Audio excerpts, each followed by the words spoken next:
Voilà ce qui se passe quand vous provoquez un des meilleurs joueurs du monde. Danse Vinicius, danse! Danse, rigole, profite de jouer au football. Fais-toi plaisir sur le terrain comme t'as l'habitude de faire. Aujourd'hui, buteur, il qualifie son équipe. Et comment vous dire que, encore une fois, cette saison, Vinicius a brillé ce soir. Alors c'est simple, Vinicius sur ses 5 derniers matchs, c'est but, doublé, but. L'ailier brésilien a marqué au moins une fois lors de ses 5 derniers matchs. Il y a un truc qui est clair avec ce joueur, moi je viens de le comprendre ce soir. Certes, il y a peut-être des périodes où il régresse, il devient pas bon, voire des fois il est nul, mais il sera jamais nul tout le temps. Alors oui, le Vinicius actuel, il est moins fort que le Vinicius 2023-2024. Et parfois, quand il décide de revenir à son meilleur niveau, tu peux pas l'arrêter. Et là, en ce moment, je vais pas dire qu'il a retrouvé son meilleur niveau, mais c'est un très gros Vinicius qu'on est en train de voir. C'est un Vinicius impliqué, un Vinicius content d'être sur le terrain, un Vinicius motivé, un Vinicius qui redevient décisif comme avant. Il y a eu une période où il marquait plus, où il faisait plus de passes D. Là, sur les 5 derniers matchs et sur les derniers mois, il est clairement de retour. Et moi, je vous le dis, quand il est dans cette forme-là, Vini, c'est le joueur le plus dangereux du Real Madrid. Il peut surgir de nulle part. El Tornado! El Tornado! El Tornado! Respectez celui qui tient depuis 2 mois seul le Real Madrid sur ses épaules avec Courtois. Respectez le seul qui amène des frissons aux fans de football depuis 2 mois. Respectez celui qui est en train de retrouver son prime depuis 2 mois. Parce qu'aujourd'hui, et je vais faire une autre vidéo pour en parler, mais le Real a été à un niveau très compliqué. Et franchement, si on n'avait pas eu ce Benfica-là, une autre équipe, une autre adversité plus forte aurait sans doute gagné ce match. Et heureusement que cet homme-là existe. Heureusement que cet homme-là ramène son piment dans des matchs de Ligue des Champions. Parce que sans lui, il se passe rien. Rien. Celui qui va te créer l'occasion. Celui qui va te ramener un peu de sensation dans un match de football. Celui qui va te débloquer des situations. Celui qui va provoquer, qui va pas avoir peur du déchet, qui va prendre des risques. C'est encore et toujours Vinicius Junior. Sur le premier but, toute l'action, c'est lui qui l'amène. Sur le deuxième but, c'est lui qui la termine. Alors que le Benfica, en plus, était dans un bon moment pour pouvoir revenir. C'est la force des très grands joueurs. Sur une occasion, être capable d'enterrer l'adversaire et d'enterrer tous ses espoirs. Et c'est ce qu'a fait Vinicius Junior ce soir. Ave grande Vinicius, pour moi, l'homme de ces barrages côté Real Madrid. J'ai pas regardé le match, mais je m'en fous. C'est l'image la plus satisfaisante de 2026.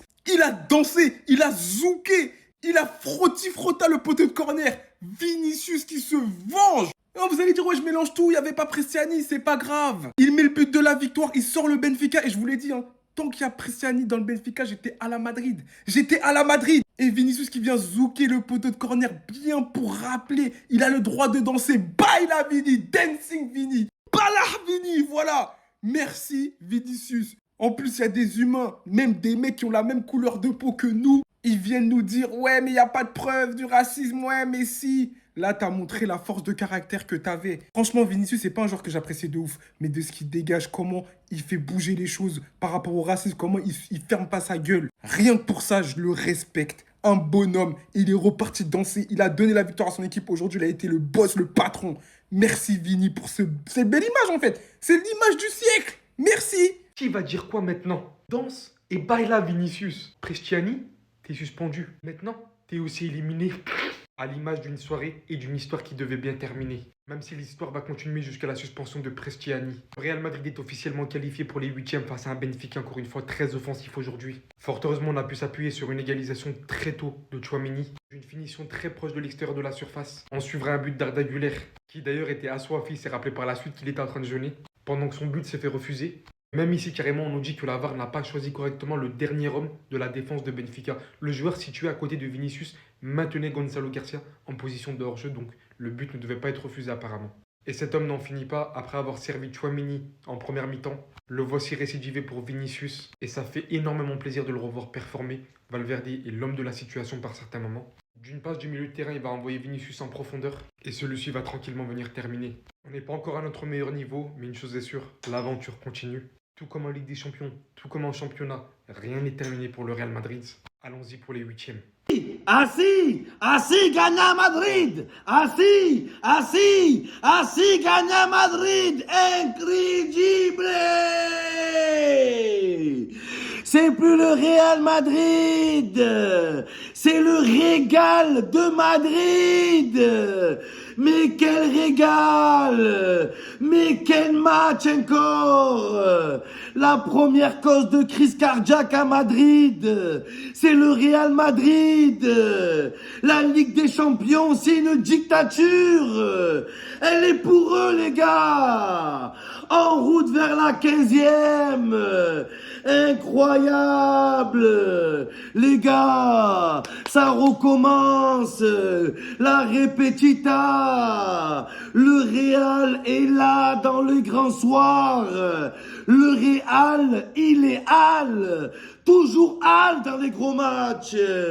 Et bien sûr, Sa Majesté, l'empereur, le roi. Mbappé, j'espère que tu vas vite revenir parce que quand Vinicius il est dans celle-là, en Ligue des Champions, je sais comment ça finit. Même si ce Madrid a des lacunes en défense, même si le milieu de terrain il est moyen, on sait tous que face à une plus grosse équipe, ils vont être bas et faire mal en transition. Et ça profite à qui? Aux joueurs comme Vinicius. Car c'est lui qui crée les espaces, c'est lui qui apporte du danger constamment sur son côté gauche quand il n'est pas dérangé par son neuf qui vient le coller ou bien simplement la demander en retrait en n'apportant aucun soutien dans la surface. Au vu des lacunes du Real, il y aura peut-être un match où ça passera pas sans Mbappé. Et les gens diront voilà, c'est pas Mbappé le problème. Mais il y a un truc qu'on ne peut jamais nier. Si on regarde les matchs du Real sans Mbappé, dans le jeu, et je dis bien dans le jeu, peu importe le résultat, le Real est meilleur. Et nous faire croire que sans Mbappé, le Real ne peut pas marquer, c'est un mensonge. Surtout quand Vinicius il est à ce niveau-là. En tout cas, ils se sont fait peur en début de match sur une énorme erreur de la part d'Asensio, comme quoi il les enchaîne les boulettes. Tchouaméni est venu calmer en égalisant juste après. Ils ont eu des occasions, mais malheureusement, ils sont encore une fois, comme d'habitude, tombés sur un énorme Courtois. Un but malheureusement hors jeu annulé d'Arda Güler sur une position de Gonzalo. Vinicius qui vient libérer Madrid et inscrire le but du break. Le constat est clair, si vous voulez célébrer des Pichichi ou des souliers d'or, donnez les clés du Real à Mbappé. Si vous voulez célébrer des titres, c'est Vinicius. Et ça, y a pas de mystère. Sinon, vous les gars, vous en pensez quoi? Ramenez-vous sur ta patience, ennui. Quand Tchouaméni il est à ce niveau, je ne dirais pas qu'il coûte ses 100 millions, mais faut juste respecter. Faut juste respecter. Patron du milieu de terrain du Real, qui est venu rapidement sortir Madrid d'un piège grâce à une superbe frappe. Premier tir cadré du Real, but. J'ai l'impression de voir les mêmes scénarios à chaque fois en Ligue des Champions. Des joueurs auxquels Titi attend pas, qui vont mettre des bangers. Et même sans son but, pour moi, il est l'un des meilleurs joueurs du Real. Ça a été un aspirateur, un mur, un patron. Le nombre de ballons qu'il a récupérés, le nombre de contre-attaques de Benfica qu'il a anéanti. On tombe beaucoup sur Tchouaméni en l'insultant de catcher. Mais quand il est à ce niveau, il fait la différence en Ligue des Champions. Quand il est à ce niveau, il rassure énormément sa défense. Car avant la défense, c'est lui qu'il faut passer. Il est trop imposant au milieu de terrain quand il est à ce niveau-là, les gars. Et honnêtement, on va pas se mentir que c'est à l'image de sa saison. Après, il y a des fois trop d'excès d'engagement. Des fois, ça passera pas, il mange un carton rouge. Comme avec l'équipe de France. Mais bon, pour l'instant, ça a l'air de bien se passer pour lui. Mais fais attention quand tu vas jouer avec la France. Parce que la France, c'est pas Madrid. En tout cas, reste à voir ce que ça va donner dans des plus gros matchs. Mais aujourd'hui, on peut pas passer à côté et ne pas applaudir sa performance. Enfin bref, sinon vous les gars, vous en pensez quoi? Ramenez-vous sur ta patience ennui. Donc sur la composition d'équipe, c'est très logique avec un 4-4 de losange, avec Vini et Gonzalo Garcia qui étaient là et Arda derrière, même si parfois ça se transformait en 4-3-3. Mais une compo également intelligente pour avoir 4 milieux de terrain. Et dans ce match, tu as vu un Real Madrid avec le ballon qui a été excellentissime.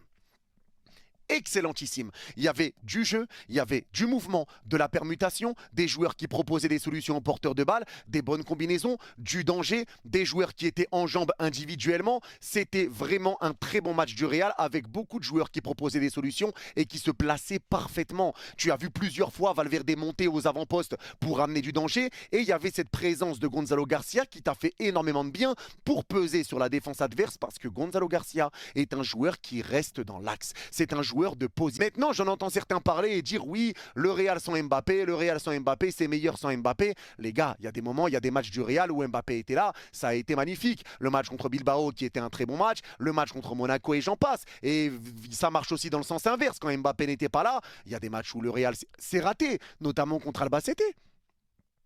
C'est quoi tout le temps essayer de remettre tout sur Mbappé, de faire porter le chapeau à Mbappé, de tout remettre sur le dos d'Mbappé? Franchement, ça devient quand même lamentable. Ça devient inquiétant, toutes les choses qui se passent et qui se disent autour de Kylian. Même quand il joue pas, ça lui tombe dessus. Quand il marque, ça lui tombe dessus. Il marque un penalty, ça lui tombe dessus. En fait, quoi qu'il fasse, Mbappé, ça va lui tomber dessus.